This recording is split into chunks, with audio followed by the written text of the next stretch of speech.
But if the audience cannot determine what they need to know, decide, or do, can we really call that effective communication? Principle number two, the audience determines how information should be socialized. Ooh, this is getting good to me, family, because have you ever received a project email containing so much information that you couldn't tell which part of it actually applied to you? The message may have been accurate, it may be detailed, and again, like I said, it may include every document imaginable, but you still don't know what you're supposed to do.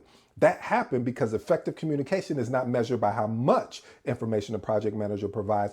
It's measured by whether the audience receiving the information needed to perform its role. Let me break this down for you. Why does the audience matters? See, different stakeholders require different levels of information. Executives, they care about the business impact, financial exposure, major risk, required decisions, and confidence in delivery. Now, the project team, they may just be concerned with, hey, what's assigned to me? What are my responsibilities, due dates, dependencies, defects, and immediate next step? A message can be technically accurate and still be ineffective if it does not help the audience understand, decide, or act. Here's the lesson, family. What does this actually look like? Experienced project managers do not move forward with the same generic message to everyone and call it communication. They translate the information to different audience. This does not mean changing the facts. Let me be crystal clear there. We are not changing the truth based on who is receiving it. We are changing the emphasis, level of detail, and request response based on what the audience needs.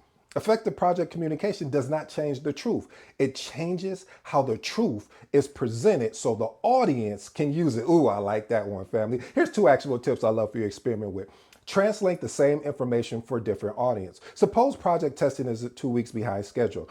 An executive may want to receive this message. The testing delay may move the planned go live date by 2 weeks. The team is evaluating a phased release to protect the highest priority business capability. That version emphasizes business impact, timeline exposure, and the proposed response. The project team may receive this message.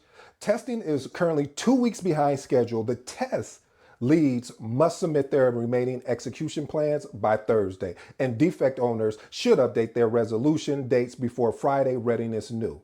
That version of the communication emphasizes the following: immediate responsibility, owners, deadlines, and the next governance checkpoint. It's the same issue, but each audience receives the information it needs to perform its role. Here's another example involving a budget risk. Leadership may receive current vendor costs are projected to exceed approved budget by approximately 8%. The project team is evaluating scope adjustments and contract options before requesting additional funding. The delivery team may receive pause on unapproved vendor requests while we review the current forecast. Workstreams leads should submit their remaining vendors' needs by Tuesday so they can be included in the updated cost analysis. Same risk, just different information needs. Here's my professional advice, family. How do experienced project managers think? Experienced project managers understand that communication supports decisions. They do not select language based on how impressive it sounds. They identify the decision, action, or understanding the audience needs first. Then they choose the language that supports that outcomes. In other words, family, what I'm saying, the thinking comes first, the words just simply follow. But now we're approaching the hidden part of socialize this. What happens after information has been communicated and someone later claims they didn't know what was expected? Wow. See, now the right people have received the right version of the information. They understand what changed, why it matters, and what it was expected to do.